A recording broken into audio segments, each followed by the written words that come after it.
You're listening to the Monocle Daily, first broadcast on the 27th of May 2024 on Monocle Radio. Israel's latest raid on Rafah elicits anger from many of Israel's allies. Should we still be telling Ukraine how to defend itself? And wolves, are we for or against? I'm Andrew Muller. The Monocle Daily starts now.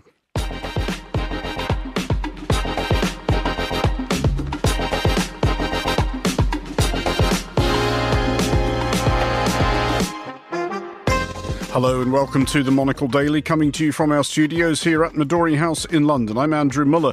My guests Georgia Scaturo and Charles Hecker will discuss today's big stories, and we'll speak to Sarah Finch about her new play based on the works of Dutch diarist Etty Hillesum, murdered in Auschwitz in 1943. Stay tuned, all that and more coming up right here on the Monocle Daily.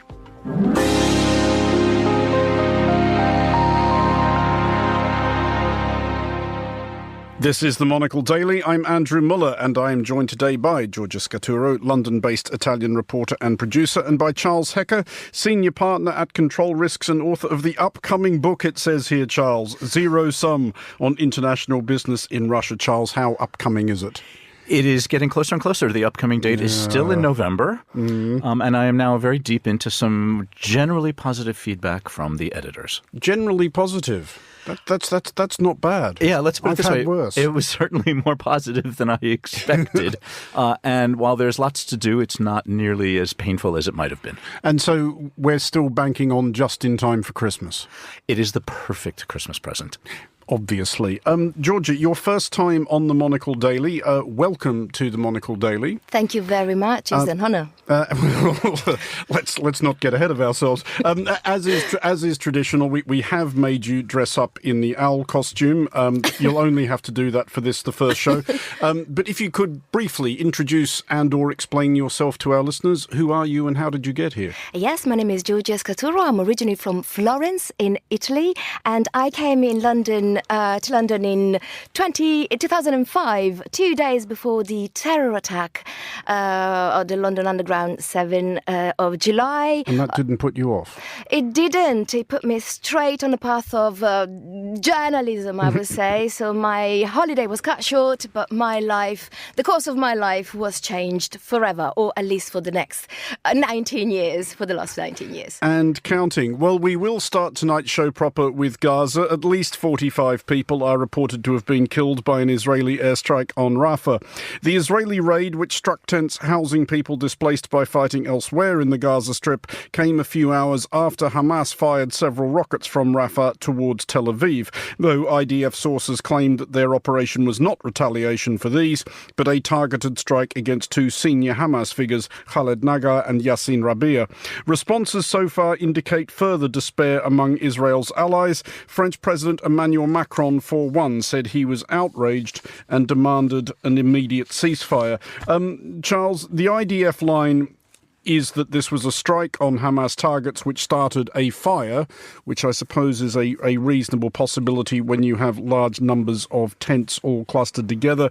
In the last few minutes, Israeli Prime Minister Benjamin Netanyahu has called it a tragic mishap, but tragic mishap won't quite do, will it?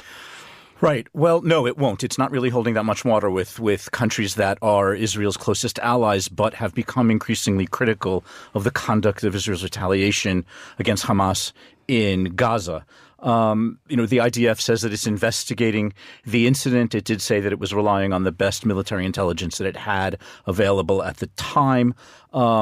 President Macron has come out particularly strong on all of this, but he is joining an increasing chorus of criticism of the conduct of the retaliation, and words, of increasing sort of frequency and volume about holding back weapons, holding back support financially, and Israel is losing some of its international goodwill as a result of incidents like this. The primary concern here is that this sort of talk plays directly into – this is music to Iran's ears. This is exactly what Iran wants to be hearing from some of Israel's strongest allies around the world. But Macron's words in particular, Georgia, are they significant? Because he really isn't playing around or trying to both sides this anymore. He just did describe it as an outrage.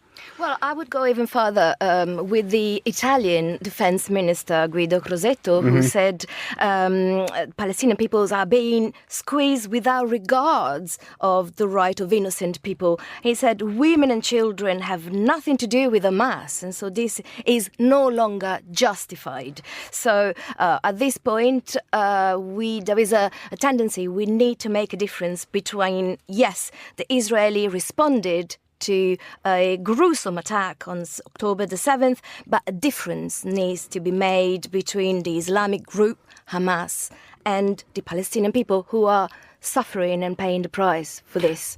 I mean, we were talking, Charles, about how the condemnation had been fairly unequivocal, but I did want to cite the statement by the German Foreign Minister Annalena Baerbock, which in and of itself does seem somewhat anodyne. She did say international humanitarian law applies for all, also for Israel's conduct of the war. But in the context of a German foreign minister saying that, that's about as critical of Israel as Germany dares get, isn't it? Yes, it is. I mean, there are some fairly tight red lines around Germany's commentary on Israel's conduct in Gaza and broadly, in the Middle East and in its backyard and even at home.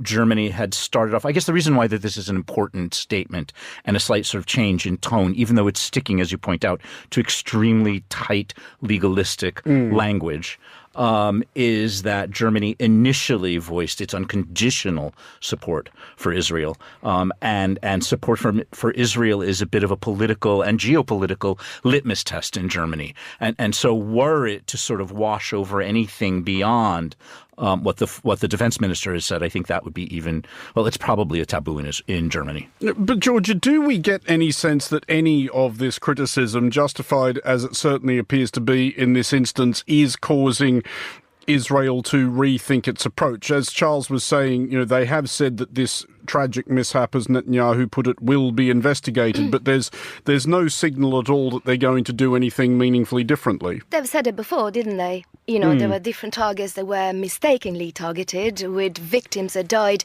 mistakenly. So at this point, it seems like, also he's not taking into consideration the latest verdict of the European International Court of Justice, the ICJ. So we don't seem to be going anywhere. On the other hand, we start to seeing more support going towards Gaza, towards the Palestinian. And I gave you an example on Saturday. The new leader, the Prime Minister of the Palestinian Authority, Mohammed Mustafa, made his first trip to Europe since taking his position, went to Rome, shook hands with Prime Minister Giorgia Meloni, who reinforced her support, first of all, for a sustainable ceasefire, obviously for the freeing of the hostages, but also another package of aids was approved for Palestinian people. Again, 35 million on top of the 20 million that go to the people of Gaza. So again, a more striking focus on the victims, civilian victims of this conflict. Charles, just before we move off this subject, it is a recurring question when we look at this conflict, which is now coming up for 8 months' worth of Israel's onslaught against Gaza. Are we yet any the wiser as to what they see the end game as being? I mean, I know they have said from the start that they want to destroy and expunge Hamas, which in and of itself is not an ignoble ambition, but have they said or even communicated anything yet about what they imagine Gaza is going to be like, 2 or 3 years from now? Who's going to run it and how is it going to be run? No, they haven't. And this has become an important point in domestic politics in Israel. And that is that there is no what's called either a day one or a day two scenario. And that is, or a day after scenario, I suppose is the right language, about what happens if and when this conflict comes to an end, whatever that end is supposed to look like. Netanyahu has not expressed a vision, or is recently being forced to try to express a vision of what the end of this war looks like, what governance in Gaza looks like afterwards, Israel's role or lack thereof of, in that governance, the disposition of Hamas, both in Gaza and around the Middle East, and its relationship with Iran, hasn't really been fully articulated in the Israeli view. This is becoming a domestic political issue in Israel because while the majority of the population supports the retaliation against Hamas, that support is beginning to weaken because it hasn't really produced any results at all. You haven't seen hostages released other than during the exchange, during the ceasefire, and you haven't really seen this sort of promised liquidation of Hamas. So the answer to your question is no, there isn't really, or there hasn't been globally articulated a position of what this is supposed to look like when it's over. Well, let's take a look now at Italy. And when Giorgia Meloni became Prime Minister in 2022, there was an amount of nervousness across Europe for a variety of reasons, but especially regarding her views on Ukraine and the importance of defending it, not just because of Meloni's own background in far-right populism, but because of the outright Vladimir Putin fanboys in her cabinet, most egregiously her Deputy Prime Minister Matteo Salvini. Meloni proved pretty solid on Ukraine, however, even if Italy has been less generous than it might, contributing less than several much smaller countries. Meloni may have reached her rhetorical limit, however. She has added her voice to those objecting to Ukraine using NATO-supplied weapons to hit targets inside Russia. Giorgia, what is Giorgia Meloni's issue with this? Well, first of all, I think Giorgia Meloni is the one to watch at the moment. She's the one who jumped on the wagon Ukraine that was left empty by Boris Johnson. Remember him? She's trying not to. Well, no, difficult these days. But anyway, she is basically, and given the recent upcoming European election, she's really trying to carve herself a special place in the geopolitics of these days. So at the moment we see Meloni being sort of playing the leader in this geopolitical shamble that is Ukraine. Is a war that's been going on for too long. The question of weapons, yes, Italy contributes for something like 2 billion euros, not the biggest contributors. Germany and the UK are way more than that. But she seems to be the voice of a message, meaning NATO needs to remain firm. They don't need to show sign of weaknesses. However, we cannot allow weapons that are sent to Ukraine to attack targets within Russia. But isn't it kind of an inane distinction, Charles, in the same way that countries often like to console themselves or kid themselves that they are supplying a particular ally with non-lethal munitions? Because if you supply non-lethal munitions to a country which is fighting a war, you are freeing up their resources to purchase actually lethal weapons. You are still contributing to their war effort, and Ukraine is still free to strike Russia with Ukrainian-produced weapons, which it is more able to do given the amount of kit with which NATO supplies it. So does it really matter whose weapons they are launching at Russia? I think the Ukrainian line on that would be it does matter.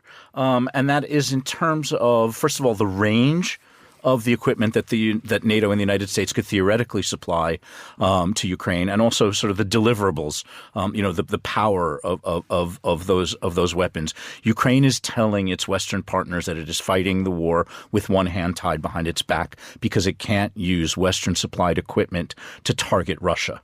And the West has been promising all of this equipment. They promised, remember, months ago, the F-16s, which are now sort of sitting on an airfield in Romania. I'm old enough to remember when we were being squeamish about sending them tanks. Right, exactly. We're both old enough to remember when the F-16 was probably first manufactured. So, Ukraine is saying, not only give us this equipment, but let us use it the way we want.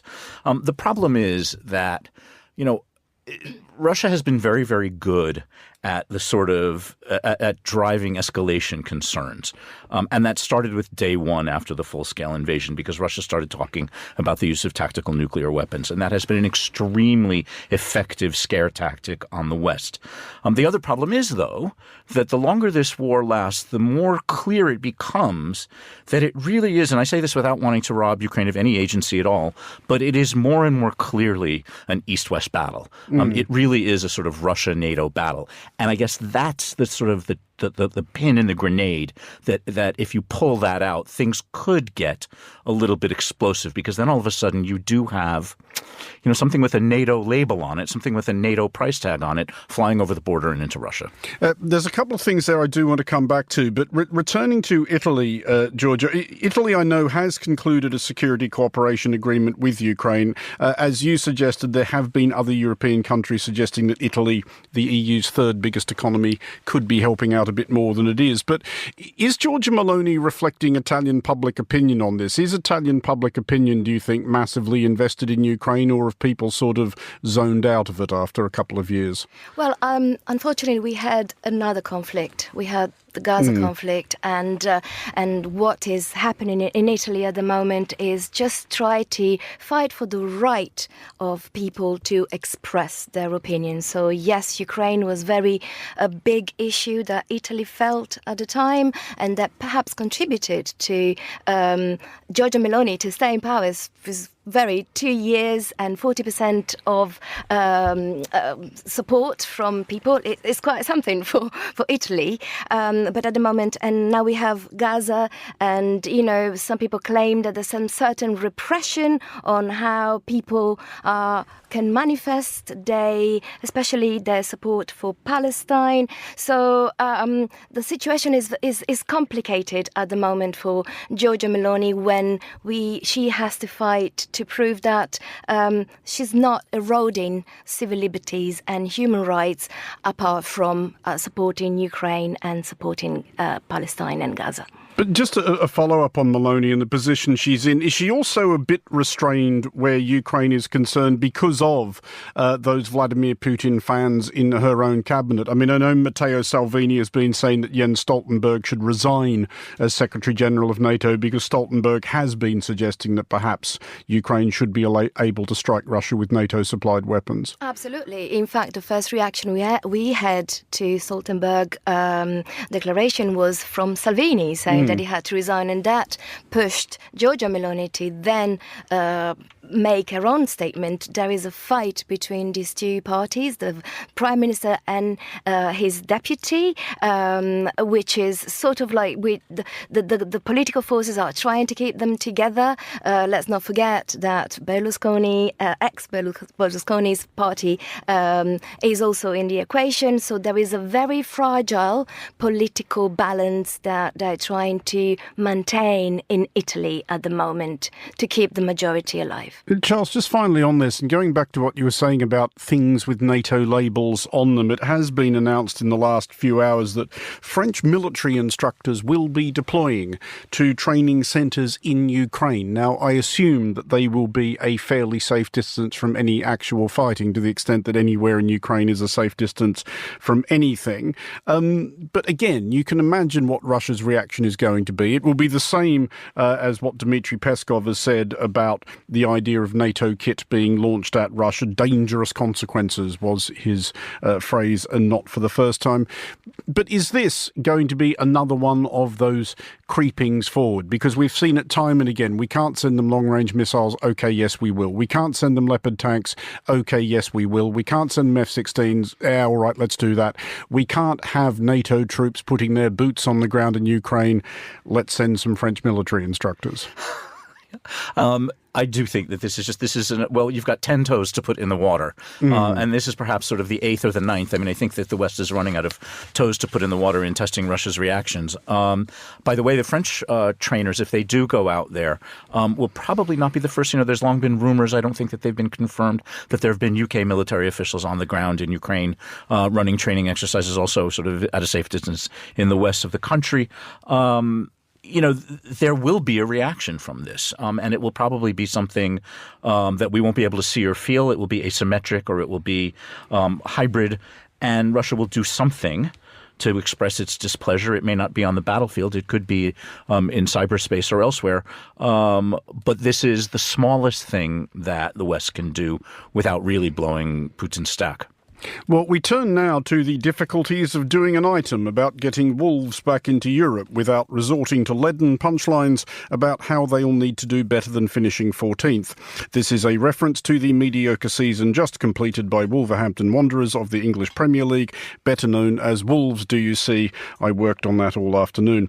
Because actual wolves are returning to Europe thanks to EU wildlife protection measures. Around 20,000 are now believed at large, and 81% rise since 2012. Human delight at this development seems inversely proportional to the number of sheep one happens to own. Georgia, a thing I did not know when I woke up this morning, that the EU country which has the most wolves is Italy. Correct. I would not have bet on Italy. Well, I would have, and for karmic reasons. Well, you have an advantage. You're Italian. Well, yeah, but then I explained this to you. Hopefully you'll understand. So when you want to wish an Italian good luck, you say, in bocca al lupo, in the wolf's mouth, to Really? which you would reply, may the wolf die. So I think it's all very karmic that Italy ended up being the... Is this true, or is this the Italian equivalent of those things that Scottish people tell tourists about how to hunt the haggis?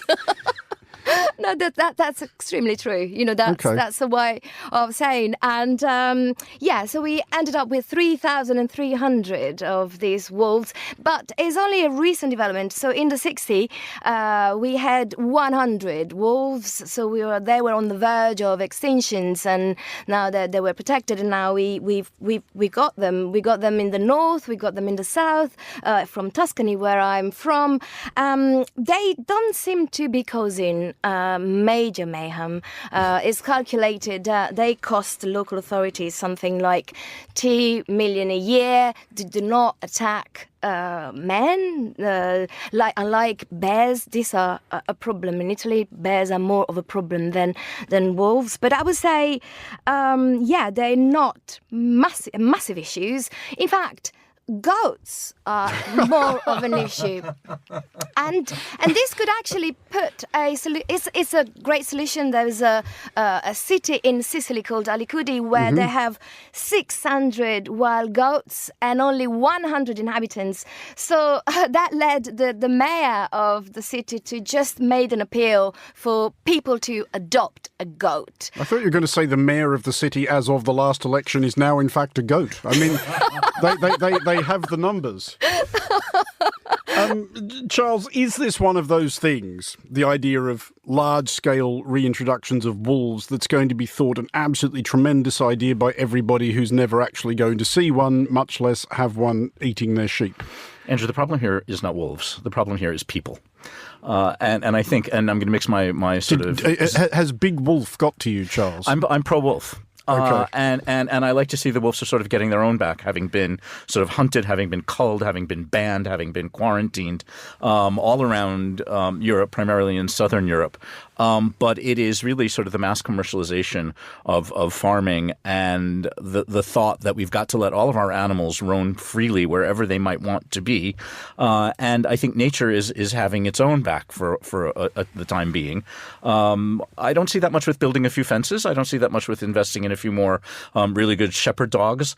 And I don't see why, in order to establish some sort of balance in nature, that we can't make some accommodations among commercial farming tactics and techniques to allow the wolves to roam, to reestablish their habitat.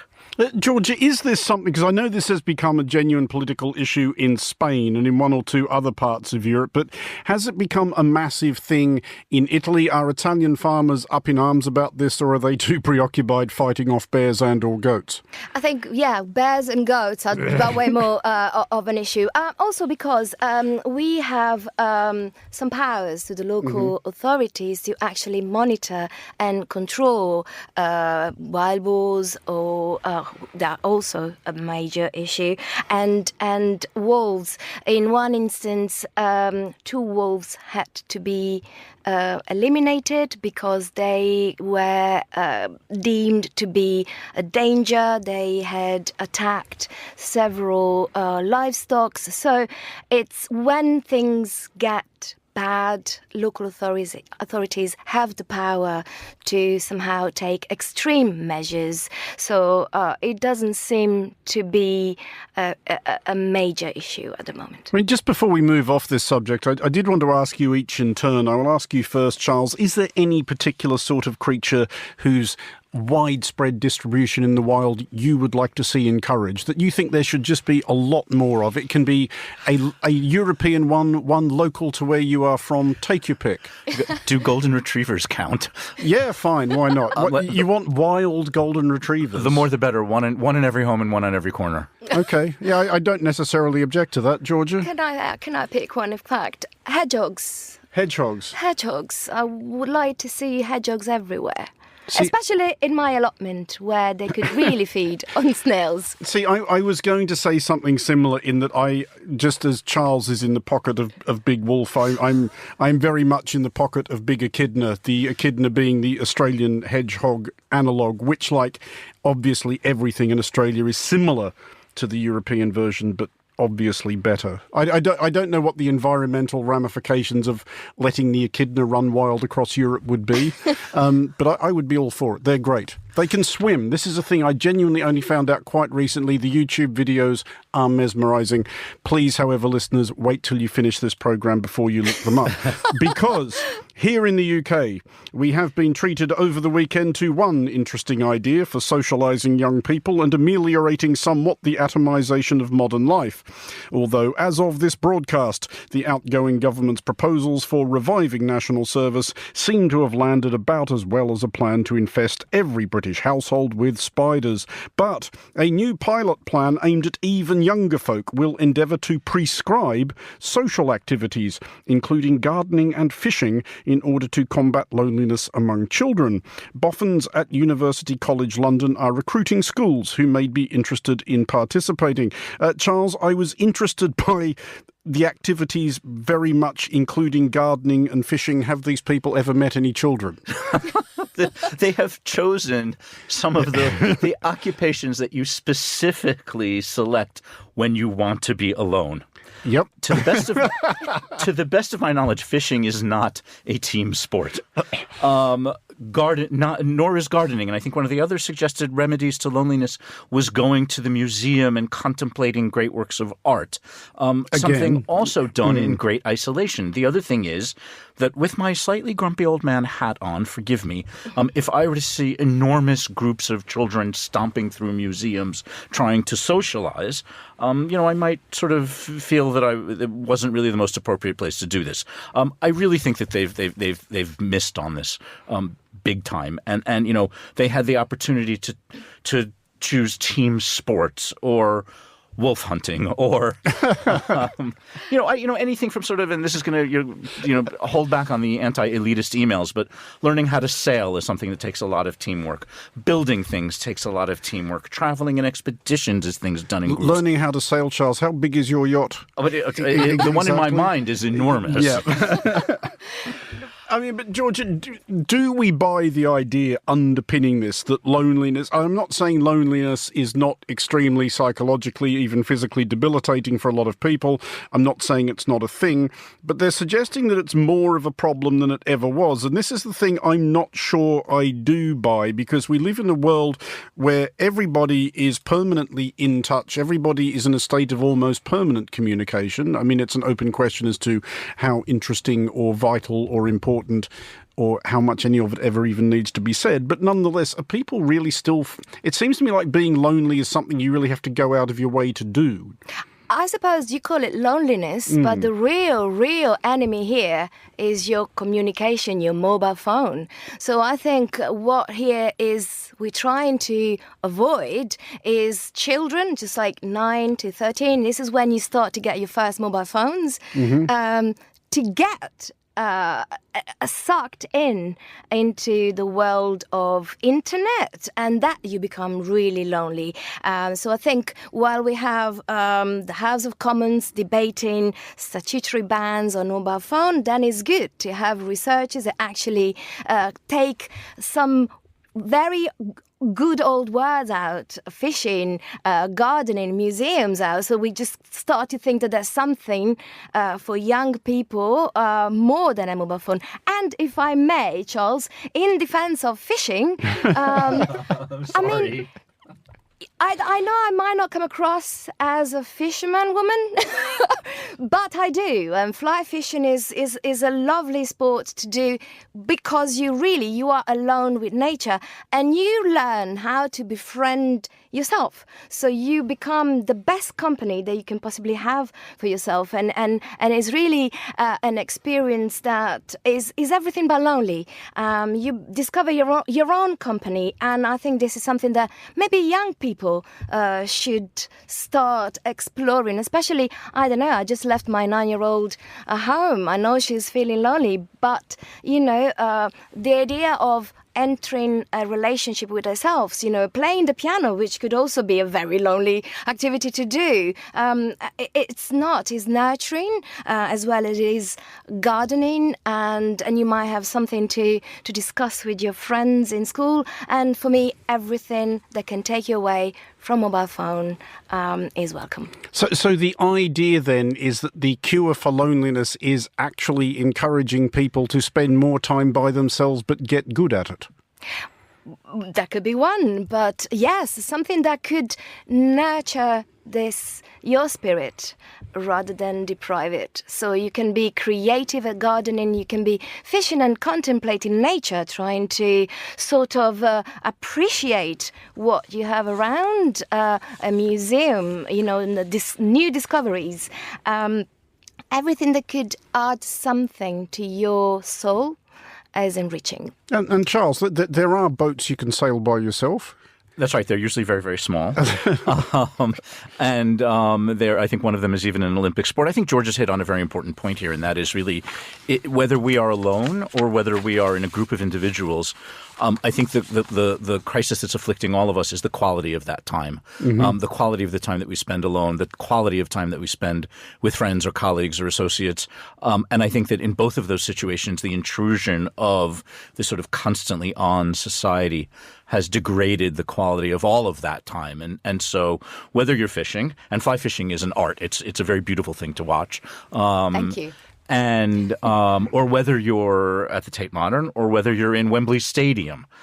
This is about spending quality time in whatever mode you happen to be in. And this is the point of the show at which I say, I've had enough of your company. Charles Hecker and Georgia Scaturo, thank you both very much for joining us. Finally, on today's show, the new play Etty in Transit has opened in an unusual location. It's being staged in the crypt of St Peter's Church in Bethnal Green in East London. The play is based on the diaries of Etty Hillesum, a Dutch Jewish author who died in Auschwitz. It tells her story through the eyes of a model and vlogger who discovers Etty's diaries during lockdown. Both parts are played by Sarah Finch, who spoke to Monocle's Lily Austin. She started by asking Finch how she discovered Etty Hillesum's writing. I was at the Globe Theatre quite a number of years ago, having tea with a great artist friend from Belgium, and he suddenly looked across the table and said to me, "You must do a play about Etty Hillesum." And my response, quite naturally, was, "Who?" It took me a while to track down the diaries in a library, and when I started reading them, I was profoundly moved, and I've always felt that what she had to say is very present for all times, very important, and so that's how it started, the journey. And the play follows two stories. It follows Etty's and then also a contemporary woman's story, which I thought was interesting. It kind of reminded me of Jonathan Glazer's recent film, The Zone of Interest, which has some scenes set in Auschwitz today, but is predominantly a historical film. It's a film that I'm dying to see. In fact, I nearly saw it in Poland when I was out there and I visited Auschwitz. So we were ready to go for the Edinburgh Festival in 2020. We had a funder, we had the play about Etty. Then lockdown came, and the writer suddenly had the idea of sending vlogs of a contemporary character who was an older model, and she was suffering mental breakdown in lockdown, and she discovers Etty's diaries, and there's a transformation in her as there was in Etty, and so it's two parallel stories. It's the past seen through the lens of the present. And how did it feel to embody this kind of character? It must have been quite affecting playing someone who's gone through these kinds of experiences. It's actually an extraordinary privilege. And during lockdown, I often would hear her words. She said extraordinary things like, I must try as hard as I can to understand everything that anyone ever does. And so her view on humanity is something that can be lived today. And I found that in many moments in my life, I would hear her words. And she also felt that she was helping to write history, and that she'd like to have lived on so that one day she could talk about it. And she said, and if I am not allowed that, perhaps somebody else will carry on where my life has been cut short. And I feel that this show carries on her words for today's society. And you said that you've been working on this since before lockdown, so that's many, many years of being with this character. Do you feel like she is kind of with you? I kind of feel her in me sometimes. It's extraordinary. I've never had an acting experience like this. I feel it's the most important piece of work I've ever done in my life, and it's affected me more than any other piece of work because I've lived with her. The play has been through many transformations and has now, with lockdown and the introduction of Sam Edwards, I believe it's become the play that it was always meant to be. And the lovely thing is that people come out and they say, actually, it's a story of hope. And it isn't your typical theatre production, right? The play is being staged in a crypt of a church in East London. Yes, so it's multimedia, and in the crypt we take the audience to different locations. And so there's a little journey that the audience goes on, which mirrors the journey of Etty leaving Amsterdam and going to the Westerbork transit camp.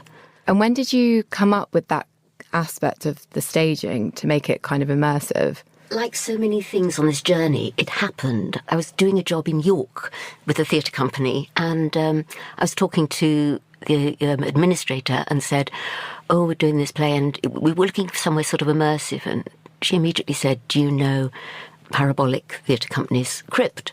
And I said, no. She said, oh, I'll put you in touch with Owen Kingston, who runs it. And the next day I had a call with him, and as soon as my job in York finished, I went and visited it with the writer, and we both went, yeah, this is it. And then the designer came over and went, yeah, this is it, this is so it. And it's perfect. And people say, how did you find such a perfect venue? And it happened to us. I feel in this journey, things keep happening to us. So the play runs from the 21st of May until 2nd of June in London, and then you take it to Edinburgh in August. Yes, at invitation, which means that we don't have a restriction on time. We can do the full 80 minutes, and we can use 2 areas in our venue. So that's somebody who's a great fan of Etty's writings and works. So again, very fortunate. And in fact, it's been mentioned that we've probably got an invitation to the Four Corners Festival in Belfast next year. Oh, wow. So this play has like such a life that you're still kind of on the journey of. Etty wanted to travel. And at the end of our reading in 2019, when the person came forward offering money, I suddenly felt in me the voice of Etty saying, I will travel in you. And it seems to be happening without my pushing it. I feel as if I was pushing the boat and now the boat is out, I'm in it, and I don't quite know where it's going. That was Sarah Finch talking to Lily Austin. Etty in Transit runs until 2nd of June at St Peter's Church in Bethnal Green. Tickets are available at ticketsource.co.uk/Etty, E-T-T-Y. And that is all for this edition of The Daily. Thanks to our panellists today, Georgia Scaturo and Charles Hecker. Today's show was produced by Tom Webb, researched by Gunnar Grunlid, and our sound engineer was Sarah Nichol. I'm Andrew Muller here in London. The Daily returns at the same time tomorrow. Thanks for listening.